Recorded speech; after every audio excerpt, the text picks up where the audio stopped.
I'm Erica Walker. I'm professor of mathematics education and director of the Institute for Urban and Minority Education here at Teachers College.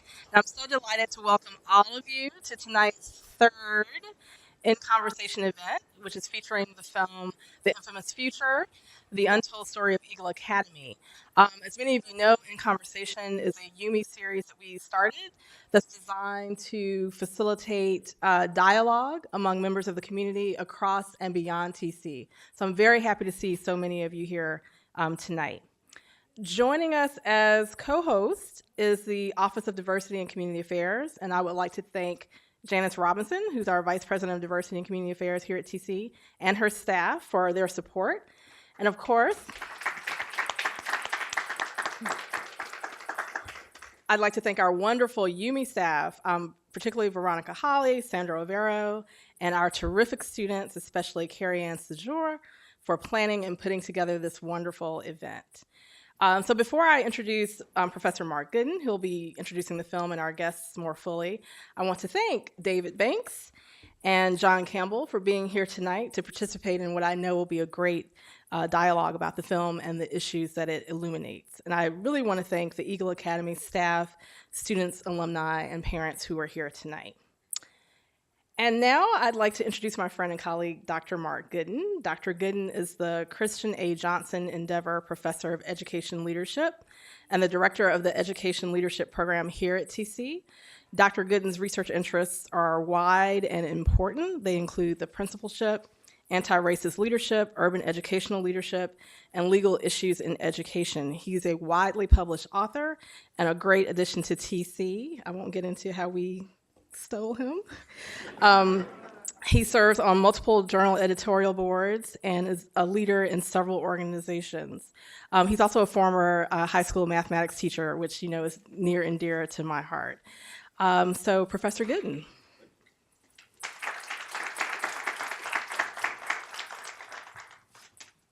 Good evening. So glad to see all of you here tonight. I'm going to do my best to be brief so we can get right to the film, but we must do things proper in order. So let me just introduce our guests today. So first we have John Campbell. And John Campbell is quite an accomplished filmmaker. He is the founder of JC in Time, which is a neat name, a creative management and production company, as well as partner and head of management for Buffalo 8, a bonded media company, a first-class, full-service media company with 4 core divisions: development, production, post-production, and client management services with accolades from Sundance, Berlin, Toronto, and South by Southwest, which strikes my heart because I used to live in Austin, and then also where John manages movie and television directors, writers, and actors, as well as producing award-winning films, including the recent A Boy, a Girl, a Dream, as well as 9-time Film Festival award-winning feature, Destined. So John is quite accomplished. I could go on and say more about him, but you're going to get a chance to see the film that he has really worked on and done a fantastic job. So we're just happy to have John Campbell with us. So let's just give John a warm welcome, please. Thank you for being with us, John. We also have with us tonight David C. Banks. He is the president and CEO of the Eagle Academy Foundation. David is responsible for the successful leadership and management of the Eagle Academy Foundation, which is charged with providing financial support for the academic enrichment programs at the Eagle Academy schools, offering professional development services to educators and administrators that want to effectively engage and teach inner city young men, and the expansion and replication of the Eagle model. Prior to becoming president and CEO of the Eagle Academy Foundation, David was the founding principal of the first Eagle Academy in the Bronx, which is in New York. Preceding this, he served as the founding principal of the Bronx School for Law, Government, and Justice, a theme-based high school that provided a unique opportunity to David to combine law and education.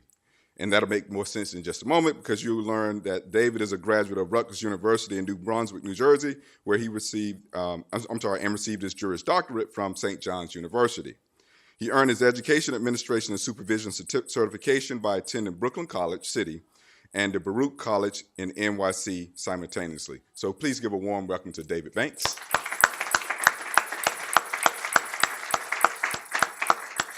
All right, just a few words about the film because we're going to get right into it. One thing that you should know about the infamous future is it is called The Untold Story of New York City's Eagle Academy.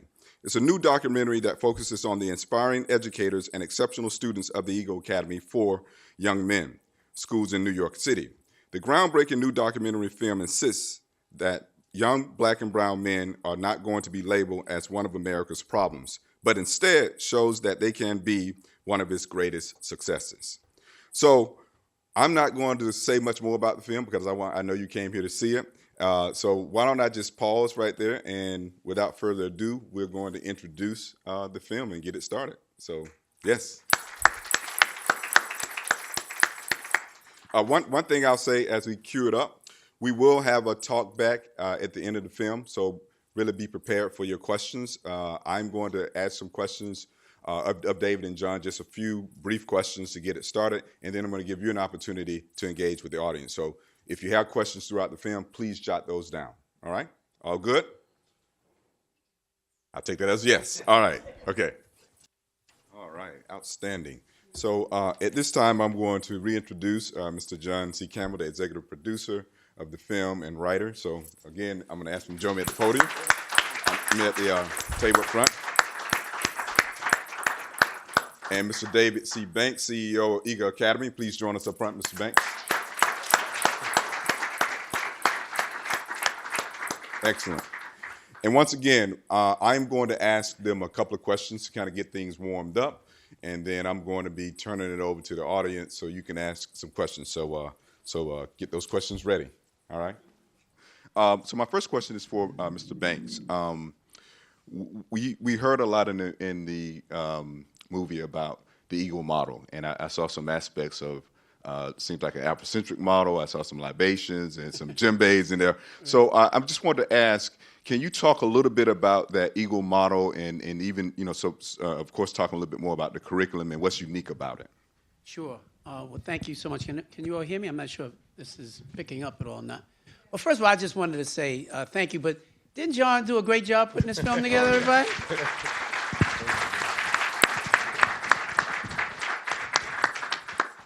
I've seen it now several times, yeah. But there's still moments that just touch me each time that I see it. And so I think, first of all, I've been a lifelong educator, almost 30 years now, teacher, assistant principal, principal for 11 years, including being the founding principal of the Eagle Academy and the school that we have in the Bronx. Where I served there for the first 4 years and graduated the first class before moving over to the foundation. I think it's important to know that overall kind of context.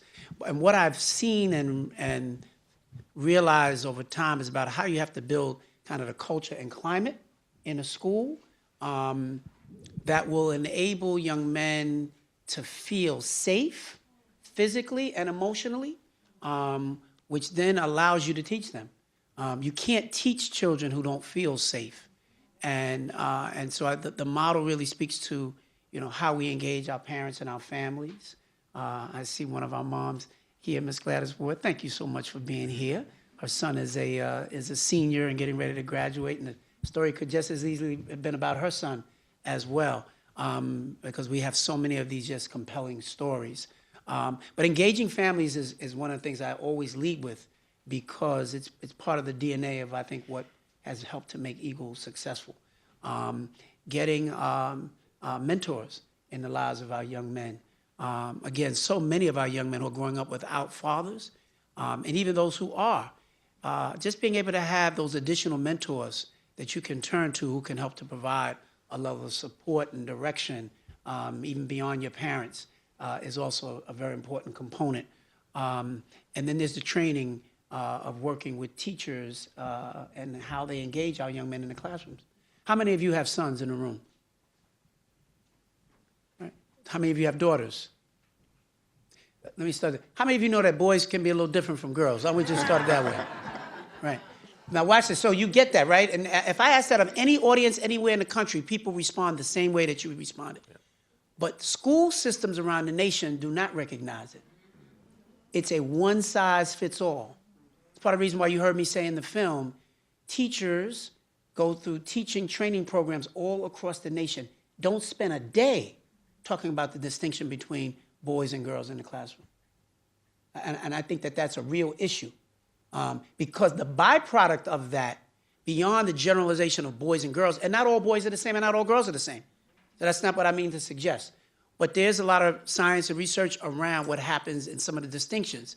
But more importantly, as it relates to urban education and boys of color, but over 80% of the teachers across America are white and female, and who mean well, and all of a sudden they show up in the classroom and they've got Jamal and they've got Eric and they got Kwame, and there's an energy that those guys bring in the classroom that all of a sudden you can easily see as something negative when it's not. And that's because you've not received any exposure. It doesn't make you racist. If you just don't know, and then what happens as a result? Suspensions happen, disciplinary practices happen, expulsions happen, and the rest of it plays out because we put people in front of our children who have not been prepared and have not received any level of training and exposure in those kinds of distinctions. That's what we try and do at Eagle. Excellent. All right. Thank you, sir. Thank you. Next question for Mr. Campbell. It's always fascinating to see such an inspirational story and to think about what goes into that, and certainly the writing of such a story. So I'm curious about the decisions you made in the movie about who to interview. I mean, Joshua Perez obviously is a great example of the young men in the school, but how did you choose Joshua? And then, what was the process of choosing really the discussion around the councils and which principals to talk to and include in the film? Well, we actually were filming for about a year with Eagle Academy. And there's a small story before that, which was that we'd actually been filming a different documentary before this documentary. It was really about education in America. And I'd been filming that for 6 months. And then a good friend of mine said that, you should meet Mr. Banks. So I met Mr. Banks about a year and a half ago. And I walked into his office and he said, I have the greatest story that has never been told. That was the very first thing he said. So, of course, in my mind, I lost my breath for about 10 seconds because I thought that was a great line. And then I also thought, I need to spend more time around this man. Excuse me. So what I did was I was following him around and he wanted me to go with him to all of the schools. At that stage, he actually, and even in my mind, we were still filming an educational documentary, and this was just going to be part of it. But the truth was, the more that I was around Mr. Banks and around the kids at the Eagle Academy schools and the educators, it just was a different story I needed to tell. And it became something about a positive story rather than the issues in education. It needed to be something that was showing, which is, connected to the title. Most people are aware that on the news every day, and especially in New York City, that, black and brown boys are seen in the news every single day from a negative perspective. Right. And it is deliberate as far as I'm concerned. It is impossible for all crimes in 24 hours to have been committed by black and brown boys. Right. And I'm not from this country, so I'm not used to seeing that every single day, all the time, that it becomes exhausting. And it weighs on you, and it actually sieves into the way that you carry yourself. It sieves into the way that you communicate, and sometimes it becomes unconscious. So, I can have a conversation 3 hours later, and I don't know why I'm not being as responsive or as supportive or as motivated.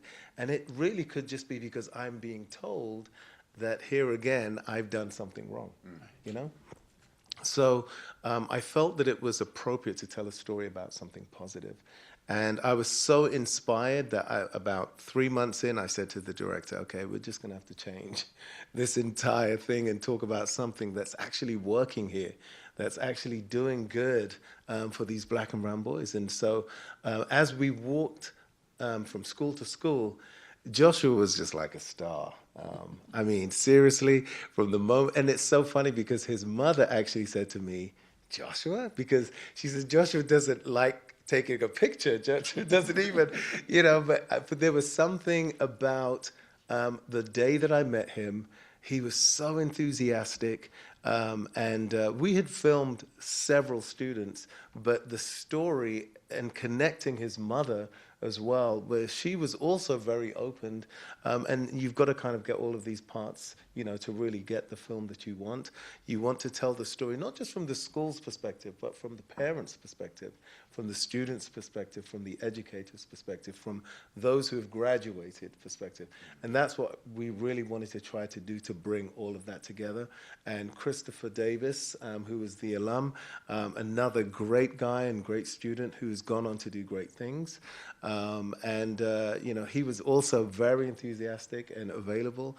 And the educators, the assistant principal, Lakia Washington, incredible. I mean, seriously, I just admire her because she is genuinely passionate about the well-being of these kids.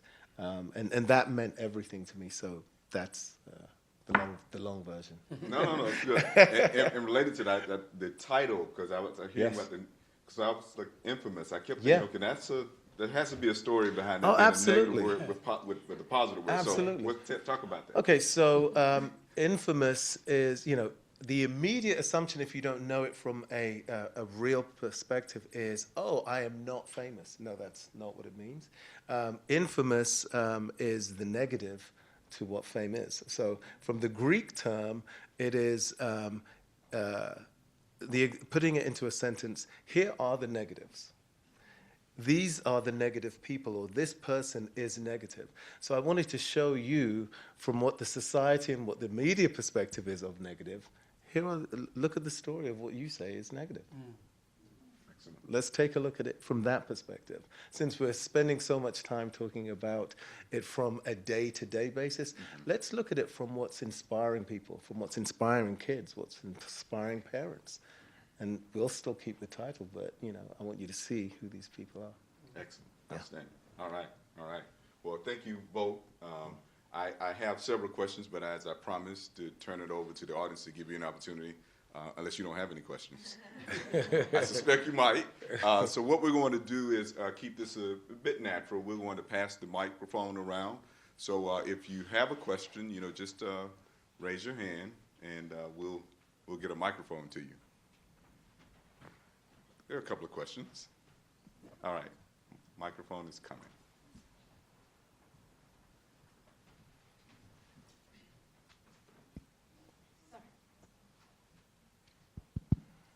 Hello. Hi, guys. I'll stand. Hi. Hey, hi. How you doing? So I work with youth ages 17 to 24, and they're definitely young men who come from like troubled situations or they're disengaged, and the same with young women. But I want to know, do you have any advice for me in terms of like ways that I can connect with them and help motivate them and kind of inspire them to kind of like work towards their own success and motivate them? Because I feel like a lot of times the things that happen at home kind of bog them down a little bit, and I do the best that I can in terms of like the resources that I know to refer them to, but I still feel like if there's a way that I can reach them from, a woman from the Bronx, like if there's a way that I can connect with them, I want to do that because I feel like that's what's going to help them to excel past just like a lesson or a curriculum or something like that. Yeah. And I'm sorry, would you share your name, please? Dominique. Dominique, thank you, Dominique. Hi, Dominique. A suggestion. Do everything you can to engage the village, right? So what that means is that no one of us has the answers to help transform the young people that you work with. The power is in how you engage others who are outside the four walls of the room. So when we talk, one of the things I did not mention in terms of, I think, what helps kind of separate Eagle a bit from other schools is our recognition how you have to create opportunity and access for young people, because when you see the possibilities for yourself, you begin to shift and move in a very different kind of a way, which goes well beyond anything that you can say to them or any teacher can say to them. So don't see yourself as kind of, I've got to be the representation of something that will inspire them. You want to find out what are some of their dreams, their hopes, their aspirations. Bring people in who can speak to that. And then beyond what they even share with you, bringing people in who can engage in their lives who they may not have even talked about as a dream. See, it's hard to dream of becoming an investment banker if you've never met one, right? And so, Tiger Woods would have never become Tiger Woods unless his father put that golf club in his hand. So that was his ultimate talent, but he could have easily just gone on and worked in the department store, right? So having a drive and a goal to work towards something, all too often our young people get put into this box as though something is wrong with them. But in fact, what is wrong is the system that is supposed to be the ecosystem to support them, which is not doing its job. Right. And so creating opportunities. So again, I'll give you an example. Gladys Ward, I hate to keep putting you on in the spotlight, right? But I will say this. Her child has been with us since the 6th grade. He's in the 12th grade. So he's just like the story. Now, just a couple months ago, he was in Oakland, California on stage with President Obama, right? And he has done a number of other things. He has spoken at the Democratic National Convention. He's been on stage. He has been in places where he's been able to see possibilities for himself. See, if you think that one day you can grow up and become a senator, I don't have to tell you to pull your pants up. But we have programs that are focused on teaching, getting kids and trying to inspire them to pull their pants up. And I will tell you with respect to young men, you can't talk them into their success. You have to expose them. They have to be inspired by what they see. That's why when we talk about colleges and universities, we can't just talk to them about college. We have to put them on the bus, or we have to take them and let them get on a college campus. So they see and smell that green of that campus. And they get a chance to do the fun stuff by going into the video game room and see the fraternities and yes, see those sororities while they're out there as well, right? If you want to have real talk, that's real talk, right? And so it's all of that is what makes it real. All too often, we as educators stay in the box, and we try to inspire from the box. You can only inspire and motivate a small portion from the box. You have to engage the community. You have to engage the village. That's where the power of the possibility really lies.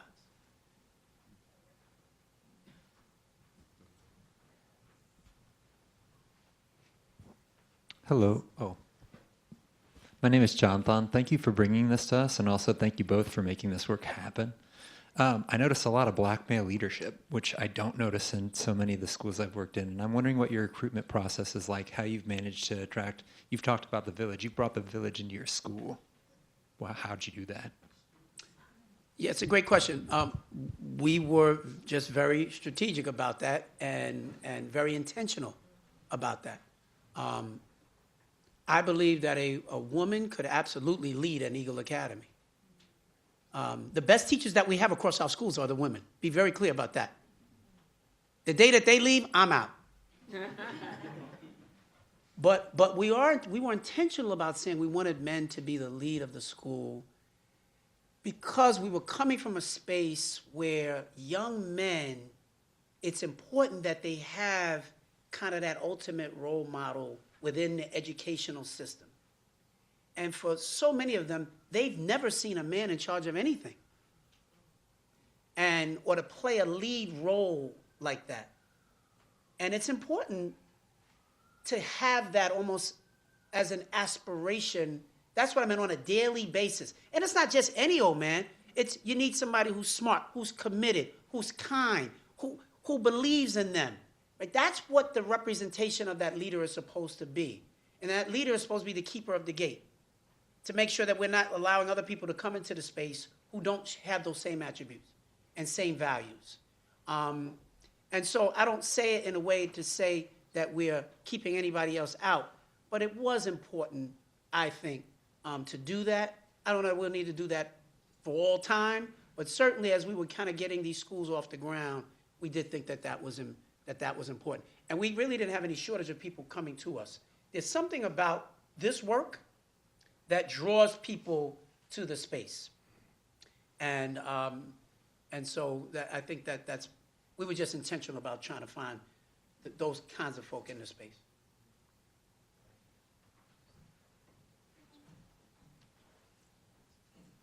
Good evening, and I want to say, David, this film has brought home to me what I'd heard when you first started the Eagle School up in the Bronx. Gail Foster, who's also an alumnus, had that concept. I was with you also with the 100 Black Men. Yes. And I was also with Janice Robinson and Erica Walker, both here at Teachers College, who have heard the new president, Thomas Bailey, say to alumni and teachers here, what are we going to do to affect change right here in Harlem? And part of the problem is that teachers don't know how to teach. Not that they don't have a degree and they aren't in the classroom, but my experience has been they don't know how to and they want to. What is your process for selecting teachers to follow up on the leadership model that you have given? And Eric Ward is a perfect example.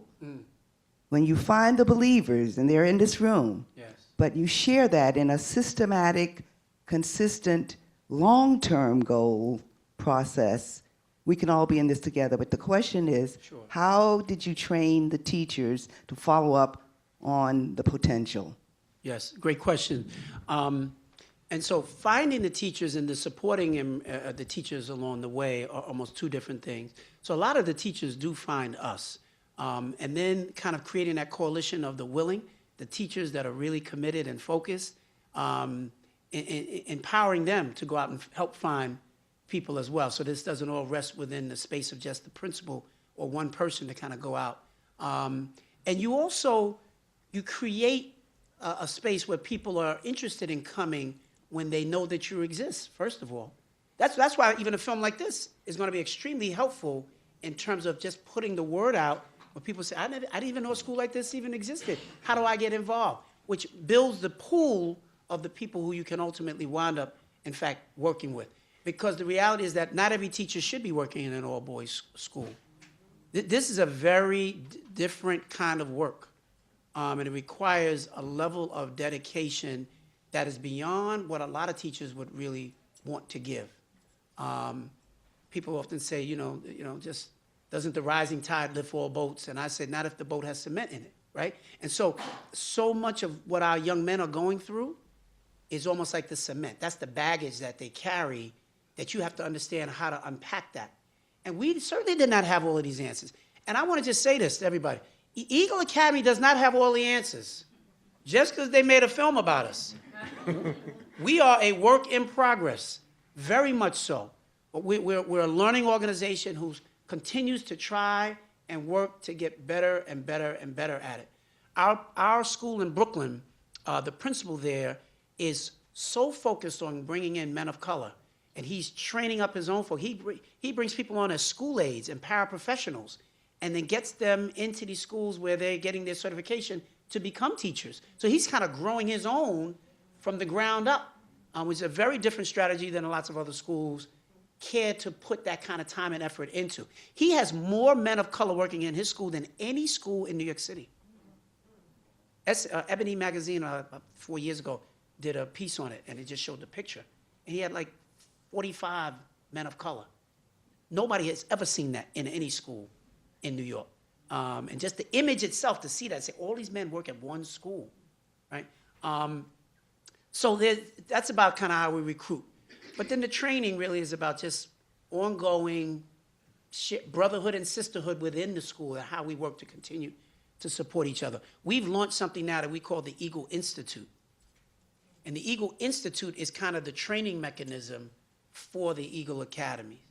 And so it works internally and externally, where we've been training teachers even beyond our school. So as you see in the film, and John highlighted, you heard Eric Adams, the Brooklyn Borough President, we're talking about the Brooklyn 9. So those are 9 middle schools, co-ed schools, who struggle with how to engage the boys. And we were given a contract to work with them over the course of 3 years. So we're directly mentoring those 25 boys in each school but we are training the principals in the schools, and then we're training the teachers and support staff in the school as well. And so it's all of those kinds of pieces that we brought to bear. So I'll give you an example. I have 2 people who are with me now at the foundation. They started with me at the Eagle Academy in the school. So I was the principal of the school, and Aaron Barnett was the director of Scholar Life. He was the dean. He was the one that, if boys got in line, he was the one that kind of got them back in line. Every school needs a good Aaron Barnett, trust me. And then we had Donald Ruff, and Donald Ruff was in charge of all of our college work and our strategic partnerships. And so he's the one that has the relationships with these colleges all across the country. And one of the things we were doing, we started sending our students to different colleges, and we found ourselves in the same space like lots of schools where the young men were going off to school and winding up coming back to school, coming back home. And not that they didn't have the ability to compete, but going to college, there are other factors that weigh into whether or not you're actually going to finish. And a lot of it is just that sense of kind of being on your own and being by yourself. And so much like the posse model, we created these Eagles Nests. So we have a whole host of schools now. So when Joshua, who you saw, right, heading off to Nazareth College, right, it's a great story, right? His mother says she's going to do some pop-up visits, I think. That's not going to happen. Right. But watch this. Here's the power of it. You just heard about Joshua going to Nazareth. When Joshua got to Nazareth, there are 10 other Eagles already there. Right? See, so when he shows up on campus, the same way when he showed up at Eagle, there were older Eagle boys to help him understand and navigate his way through the Eagle experience. Now he shows up on the college campus, there are guys there who are juniors and seniors and sophomores ahead of him to say, welcome to this new brotherhood. We got you. And this is what you need to know about this professor and that, right? That's the stuff that makes the difference between if you run that whole entire race. And so those are the kinds of things that we've been doing. And so a huge part of it is just how we engage our teachers. The final part I will say, which is a piece that we've done just a little bit about, but this is where we're going. That's what I mean when I say Eagle is very much a learning organization. We are now getting ready to shift into a professional development model for our teachers that is, it's not about the pedagogical strategies in the classroom. What it is about, it's about how we expose our teachers to what the real world actually looks like. So here's what I mean. We often talk about our students, right? More of our young men need to be thinking about going to areas of STEM and technology and whatever else it is. The teachers don't know enough about those industries. So the people who we charge with kind of preparing them on this journey all along the way, they don't know what it means to be in a corporate boardroom. They don't know what it means to be in a technology. They have no idea how people in those spaces even work. So we're going to be exposing our teachers to what the real world that we say we're preparing our kids for, because if you don't prepare the teachers, then the kids, you're just really playing around on the margins. The teachers are the ones that have to have the aha moment. They're the ones that have to get it. And if they get it, they will help to make sure that they translate that. Of course, the students still need internship opportunities and job shadowing, so they need all that. But the teachers really need to have a much deeper depth and knowledge about the world of work, and as well as the world, the college and the campuses as well, what it looks like there so that we're preparing the students properly. Thank you.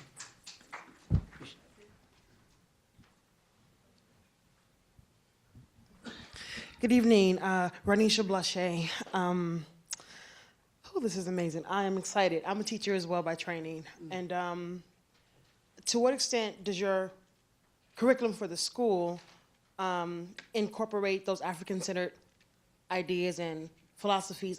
I saw the libation, and someone else had mentioned that as well.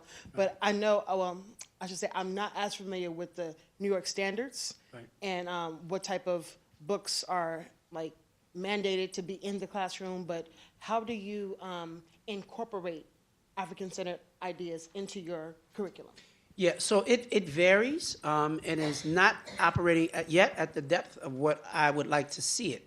That's what I mean when I say we're still very much figuring a number of things out. Every one of the young men at Eagle are part of a house, and all the houses are named after iconic men of color. So you heard that in a couple of the scenes in the in the gym in Eagle Harlem, right? He said, Mandela House, right? And so the young men are part of these houses, and in those houses, they're supposed to study and understand who these people are, who these houses are named after. And then they compete on a regular basis, because boys love to compete, right? And so figuring out ways to have a level of competition, spirited competition, but healthy competition, kind of all along the way. We have pieces of curriculum as relates to kind of cultural relevance in different stages across our schools. The schools are not yet in the space where there is a kind of set curriculum that everybody is doing across all of our schools. That's a body of work for us that we are still engaging in. The biggest challenge that I face heading the foundation with all of this is a real stark reality, and it's one that is a major challenge for me. I do not control the schools. They are public schools. I've helped to start the schools. I influence the schools, but these are not charter schools. All of the teachers in these schools are unionized. The direct supervisor for any one of these principals is their superintendent, not me.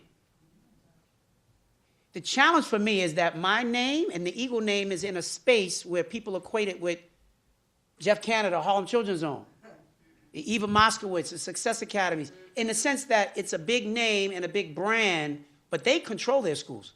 And when I say control, what I mean by that is if you have a principal who decides I'm going to go rogue at a charter school, they're going the next day. We can't do that. If you have a teacher who you went through the due diligence, you hired them, and you realize that, oh gosh, we got it wrong. This person is not good for kids. It could take up to 2 years to move them. In a charter school, they can be going a lot quicker than that. Those are the challenges that we face. So even as it relates to the curriculum, it's a curriculum that can be, we hope to be able to have it influence what we're doing, but it is not definitive in the sense that we can dictate it to the schools. And that's a challenge for me personally, just with my own management style, but that's a whole nother story.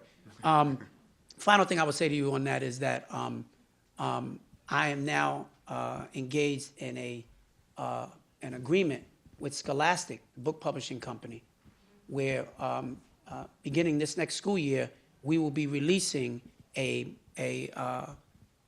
book deal with a book collection for boys of color that I'm curating from kindergarten through the 12th grade. And so it'll be those kinds of books that we want all the young men to be a part of from kindergarten through the 12th grade. So we're working on that as we speak. Thank you. Just talked about that today. Did you really? In the car with my daughter on the phone. Good evening. My name is DeMarcus Bell. I am the music educator. I'm the music educator and director of student events at Eagle Academy in Brooklyn. Oh, great. And I just wanted to bring up the idea again of like culturally responsive practices and some of the experience I've had. And I want to get your ideas around it as well, because I've really been thinking about how to really contextualize our practices for our boys. I'm really wondering about what sort of systems and practices within the New York City Department of Education you've had to either dismantle or disrupt or not use. I think a lot of the friction we feel comes from us trying to put on a system that was not meant for us. Right. And particularly when you think of how we ask our boys to sit in seats for long periods of time, that's not necessarily akin to our culture and the way we experience things. Right.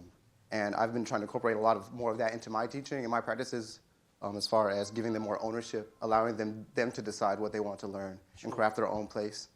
So I'm really wondering, how has your experience been with that, and what do you see things moving forward? Yeah, that's another a great question.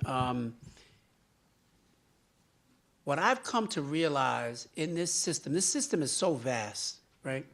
But I came to it as a school leader moving in a very bold and audacious way. I was never one who fit completely within the mold of what everybody else was told that they had to do. I kind of stumbled into education. I didn't go to school to be a teacher. I was an engineering major, and then I shifted to political science with the intention of going to law school, which I did ultimately to St. John's. And I worked for the State Attorney General and the New York City Department of Law, and after having taught for a number of years, I didn't think I was coming back. But as fate would have it, I came back into education. But my exposure of what I had seen outside of the classroom gave me a different kind of perspective than most teachers and principals have. And so most principals that I met, they were so conditioned to operate almost, I wouldn't say on fear, but on mandate, right? Based upon what, the mandates that came from on high. You have to do this and you have to do it that way. I never did that. But part of the reason I was able to move in the way that I did was because I had a level of confidence in myself and the results that I would ultimately get. And if you believe enough in yourself and you can deliver results, you do not have to comply with everything that the system says. The system exists as a bureaucracy to kind of exist unto itself. But even the leaders of the bureaucracy will give you a level of respect and due if you will render unto Caesar what is Caesar's. So if you can get a certain degree of success, how you get there is still left to you. A perfect example of that is the principal that you have in Brooklyn, Principal Meade. So Principal Meade has always moved outside of the box and how he tries to move. But that's because he's been the principal there now 10, 12 years. He's had a certain level of success. And so people don't bother him. They will track your every step if you do not get results. And a part of the issue that we deal with now is how do you define success even within the context of results? Right? So one of the challenges that we have at Eagle is, and we've always struggled with what the 8th grade test score is. But that's the score, those are scores that they put in the papers. And then they say, well, Eagle, you're not doing so hot compared to the school around the corner, right? And we've said, these are young men who are showing up to us 2-3 years behind. We got the guys that everybody else, and trust when I say everybody else, and I said it in the film, is trying to avoid. And when they get them and they don't work out, how do we counsel them out of our schools so that nobody can accuse you of throwing them out? But those of us who are in education know how that works. That's real talk, right? So I've often said, don't ask me what my 8th grade scores are. That's like asking me what the score is in the 3rd inning of the game. We're playing the long game. And over the course of 7 years I have them, we will get them to the finish line. So let me just wrap it up by giving you this one example of what I mean by that. I sent 3 young men off to Wheelock College in Boston. Hadn't heard much from them since they left. One day I got a call from Jackie Jenkins Scott. She was the president of the college. And she said, David, touching base with you. She called me one evening on a Friday night and said, you got these 3 guys that you sent to us. I just want you to know they're seniors now. They're getting ready to graduate in a few short months. They didn't just arrive on campus. They took this campus by storm. They came with their New York swag and their confidence of what, she said, I don't know what you poured into them at Eagle, but they showed up and they showed out here. And they're all getting ready to graduate, and we want to not only invite you to be at the graduation, but we want to present you with an honorary doctorate because of the work that you have done at Eagle. But watch this, that's not the story. Here's the story. You show up at commencement, I'm standing there, John, I come out, I'm flanked by somebody from the faculty and somebody from the board of trustees, and Dr. Jenkins Scott is getting ready to now talk about how wonderful you are as they get ready to bestow on you this honorary doctorate. And before she could open her mouth, the 3 young men from Eagle Academy stood up in the middle of the auditorium in front of 3,000 people. Out of the night that covers me, black is the pit from pole to pole. I think whatever gods may be for my unconquerable soul. And they did it in a way of complete exaltation. They were saying, we are paying tribute to Eagle Academy for what you poured into us that got us here to this day, right? And so in that moment, the whole place erupted because they were like, something special is going on here right now. Marvin went on to stay in Boston and work at a big communications firm. Xavier wound up going off to Africa to the Peace Corps. And Ivan pursued a dual master's PhD program at Purdue University. A success by every measure, you would say, right? We went back when I got back to New York and we ran the numbers on all of them. Don't you know that each one of those 3 young men was considered, quote unquote, not college ready by the New York City Department of Education, right? Because how do they measure your readiness? Did you get this score on this exam and that score on that exam? We're basically saying we have to retell an entire new narrative around what it means to be successful and how to get there. And I don't mean to disregard tests and test scores, but not to simply say that one score on one exam then defines who that young man is and defines who your school is. They can keep playing those games, but that's not what we stand on. And what we stand on is about ultimately helping to pour into them so that they believe in themselves and they can go on and have tremendous success in their lives. Thank you, Dr. Ruiz. I see you there. One more, two more. Okay. My name is Hazel Reed, and I am in awe of what just happened. I hope you don't mind if I offer appreciation rather than ask a question. And all that I've heard you say says to me you're doing what the traditional people do with their boy children, the rites of passage, except that you have 6 or 7 years of it. Because when these boys get to be 13, 14, they can go crazy. And the traditional people knew that, the Africans, so they had them in rites of passage, and the men took them and honed them in and taught them how to be men so they calmed down and then become a part of society. In the school system, that's not there. Some years ago, I was with a group of women, and we were doing this for girls, the Sojourner Truth Adolescent Rights Society. We couldn't go on because, for whatever reason. But I really honor you that you are taking these boys through rites of passage to become men. And I will tell you, if you know of John Henry Clark, Yes. he said that when the boys go through rites of passage, they never become men until they go before their mother and she taps him and say, "My son, you're now a man." Yes. So I would encourage you to bring in some of those mothers on that last day Yes. and let them do that little ceremony. I love that. All Thank you right. so much for that. Thank you so much. Appreciate that. Thank you. Thank you. All right, last question. I'm the last one? Yes, sir. Oh, man. Okay. Hi, my name is Adrian Marcano. And my question, so we spoke a little bit about charter schools earlier, and I'm currently a composition teacher at Achievement First Crown Heights Middle School. And so my question was mainly around the disciplinary system at your school. Because at my school, students can get in trouble for sleeping too long in class, like sleeping in class, chewing gum, breathing too hard could get you sent to the dean's office sometimes. And we spoke earlier about how that kind of system does a disservice to our Black and brown children. So what does your disciplinary system at your school look like? So I would say, before even speaking to the whole notion around discipline, I think you heard Assistant Principal Lakia Washington say that more than anything else, it's about how we build relationships with our children. That means more. And so discipline within the context of relationships is very different than discipline that exists outside of relationships. Children will allow you to discipline them when they know that you truly love them and care about them and have high expectations for them. And all children need to be disciplined, right? But the manner in which that discipline plays out has to come from a place of care and touch.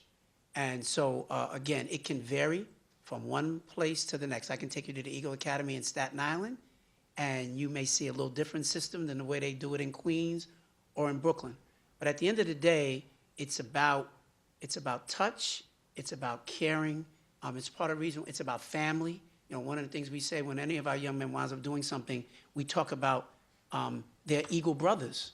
What do they say, right? Because in the traditional system, it's always about the principal and the dean and all the way down. But we say, well, where's mom? What does she say?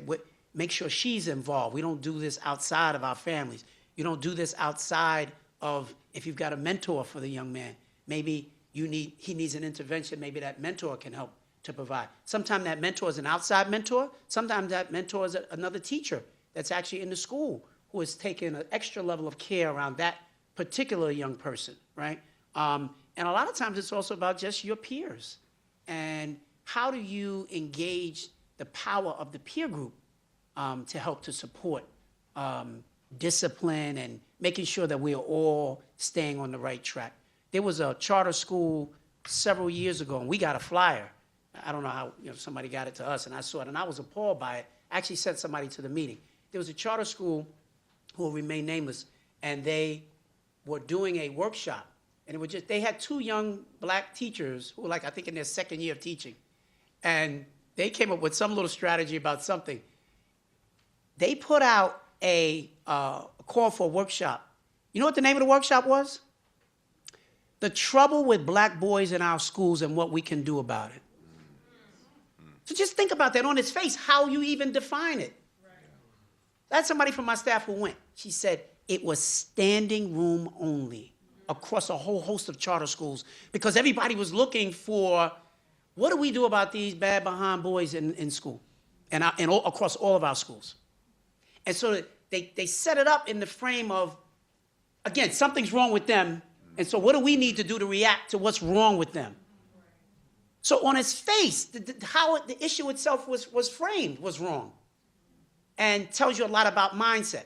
And I said, well, who ran it? 2 2nd-year teachers who just got there, but people are so desperate to hear something, right?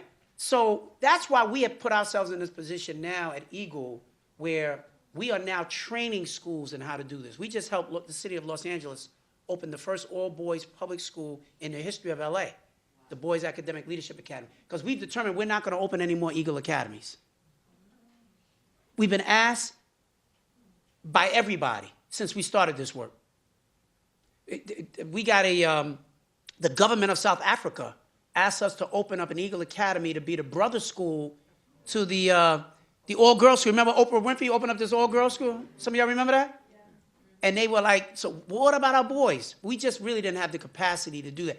We got called by the government of Bermuda to tell us that the boys in Bermuda, out of control, boys of color, and would you come down here to open up an Eagle Academy? But that one I said, well, at least I got to go take a look. And yeah, just study it for a little while so you can give a proper, diagnosis of the issue. It's going to take me at least 2 months to figure it out. But my point just being that, right, it's all of these things that are going on. We can't do enough brick and mortar in terms of Eagle Academies ourselves.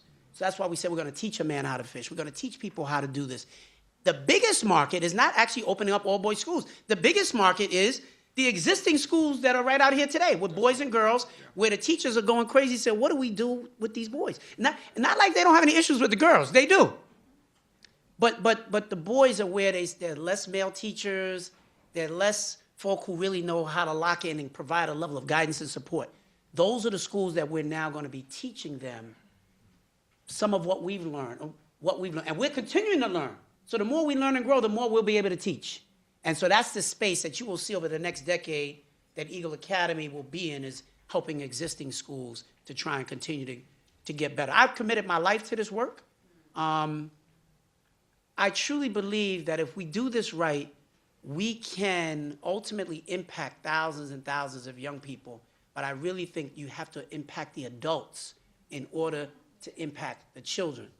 And that is why I am so deeply appreciative of John and the work that he did and the vision he had for making this film a reality. This film is now starting to be shown all across the country. And it will serve as a teaching tool and an inspiration, because very often people don't move to the next step of action because they don't even know that it's possible. This film, The Infamous Future, shows that it is possible.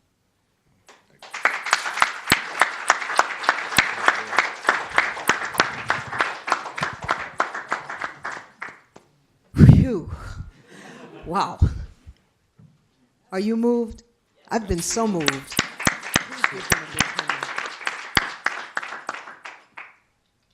thank you.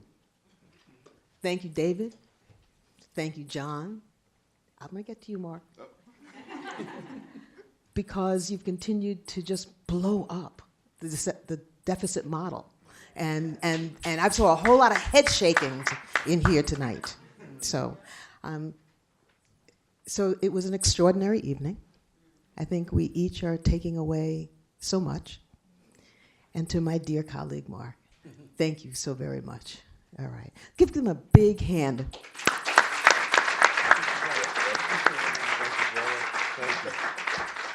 30 seconds. 30 seconds. It's so nice to see so many familiar faces in this room, and welcome to those who are stepping into Teachers College for the first time. I'm Janice Robinson. I'm Vice President for Diversity and Community Affairs and Associate Professor of Higher Education. But my job tonight is to say we are done and to invite you to a wonderful reception. All right? Thank you, Professor Walker, and the entire team. Thank you.